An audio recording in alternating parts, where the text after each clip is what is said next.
পথ পত্রিকা শারদ সংখ্যা প্রকাশ অনুষ্ঠান অনুষ্ঠিত হলো কান্দি রাজ হাই স্কুলে। এই পত্রিকার পথ চলা শুরু হয়েছিল কবি মোহাম্মদ রহিম শেখের হাত ধরে। বর্তমানে উনি আর আমাদের মধ্যে নেই, কিন্তু এই পথ পত্রিকা আজও ধারাবাহিকভাবে প্রকাশ হয়ে চলেছে। মোহাম্মদ রহিম শেখের অকাল প্রয়াণে বর্তমানে এই পত্রিকা সম্পাদনার দায়িত্ব তুলে নিয়েছেন সৈয়দ হুমায়ুন রানা এবং কেয়া মুখার্জি রায়। এই পথ পত্রিকার জন্মলগ্ন থেকেই সৈয়দ হুমায়ুন রানা যুগ্ম সম্পাদক হিসেবে এবং অভয়া পত্রিকার সম্পাদিকা কেয়া মুখার্জি রায় প্রধান উপদেষ্টা হিসেবে মোহাম্মদ রহিম শেখের পাশে ছিলেন।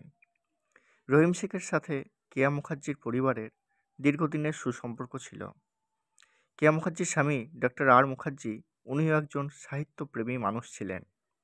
তাই রহিমবাবুর সাথে মুখার্জি পরিবারে প্রায় সাহিত্য আড্ডা জমে উঠত ওনাদের বাড়ি স্পন্দনে।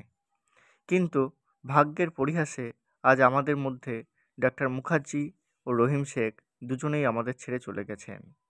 তাই আজকের অনুষ্ঠানের শুরুতে সদ্য প্রয়াত সকল কবি সাহিত্যিক ও সাহিত্য অনুরাগীদের উদ্দেশ্যে 1 মিনিটের নীরবতা পালন করা হয়।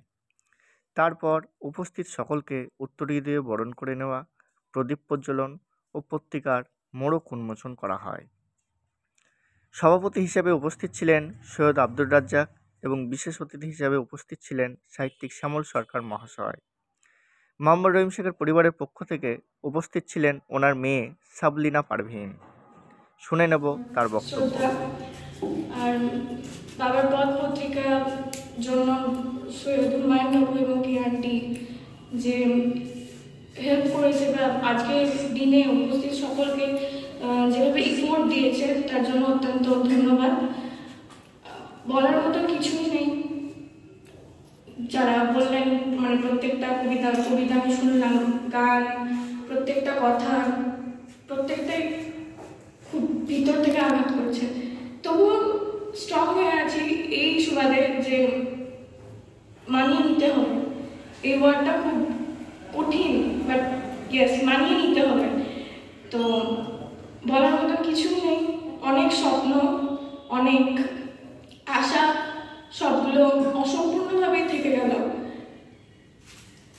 অনেক কিছু বাবার ইচ্ছে ছিল পথ পত্রিকাকে অনেক দূর এগিয়ে নিয়ে যাবার, তবে পথ পত্রিকার মাঝে সেই হারিয়ে গেল। এটুকু বলবো যে ভীষণভাবে আনপ্রেডিক্টেবল একটা ঘটনা আমাদের 3 জনের লাইফের মধ্যে ঘটে গেছে। সেটা আমার ভাই তো আরো অনেক ছোট, ক্লাস 7-এ পড়ে। আমি কলেজের 3rd ইয়ারে ইংলিশ লিটারেচারের স্টুডেন্ট। তো সব কিছুর মধ্যে দিয়ে এটুকু বাবা অলওয়েজ বলতো যে তুই আমার বড় মেয়ে নোস, তুই আমার বড় ছেলে, তোকে হাল ধরতে হবে।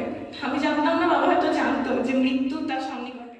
অনুষ্ঠানে অংশগ্রহণকারী সকলকে মোহাম্মদ রহিম শেখের স্মরণে মেমেন্টো তুলে দেন পত্রিকার 2 যুগ্ম সম্পাদক সৈয়দ হুমায়ুন রানা ও কেয়া মুখার্জি রায়।